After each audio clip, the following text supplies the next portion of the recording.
मैं कमलेंद्र धमा अलीगढ़ से कवि संसार साहित्य राष्ट्रीय मंच उत्तराखंड को नमन करता हूँ। ये यूट्यूब प्रतियोगिता हेतु एक छोटी सी रचना आप समक्ष पेश करता हूँ, जिसका शीर्षक है राम और रावण। राम और रावण दोनों मनुष्य के भीतर विद्यमान हैं। राम और रावण दोनों मनुष्य के भीतर विद्यमान हैं। दोनों ही मनुष्य के भीतर गुण और दोष के रूप में विद्यमान हैं।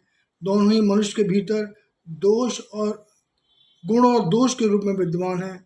दया प्रेम मानवता और सत्यकर्म राम को भावों को दर्शाते हैं। दया प्रेम मानवता और सत्यकर्म राम के भावों को दर्शाते हैं। राग द्वेष ईर्ष्या क्रोध अहंकार रावण के भावों को दर्शाते हैं। राम आदर्श पुरुष कहलाते हैं। रावण ज्ञानी अहंकारी पुरुष कहलाते हैं। ज्ञान भी अहंकार से मनुष्य में लुप्त हो जाता है। दया प्रेम क्षमा क्रोध से मनुष्य में लुप्त हो जाता है। ईश्वर भक्ति और समर्पण से मनुष्य पवित्र हो जाता है।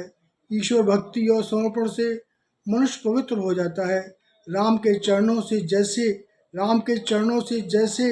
अहिल्या शिला रूप पवित्र हो जाता है। त्याग समर्पण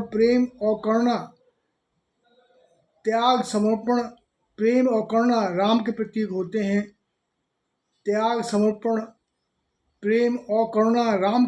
होते हैं। जंगलों में भी सुख और शांति के जीवन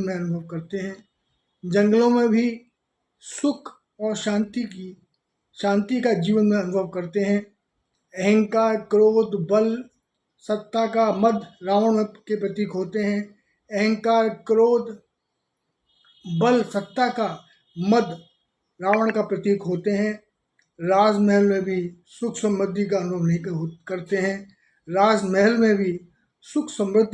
नहीं करते हैं। राम और रावण रूप गुण और दोष दोनों मनुष्य में होते हैं। राम और रावण रूप गुण और दोष दोनों मनुष्य में होते हैं। ज्ञानी पुरुष अंदर के अंधकार को ईश्वर भक्ति से दूर करते हैं। ज्ञानी पुरुष अंदर के अंधकार को ईश्वर भक्ति से दूर करते हैं। ज्ञान भी मनुष्य का अवगुणों से नष्ट हो जाता है। तब मनुष्य का पतन रावण जैसा हो जाता है। धन्यवाद।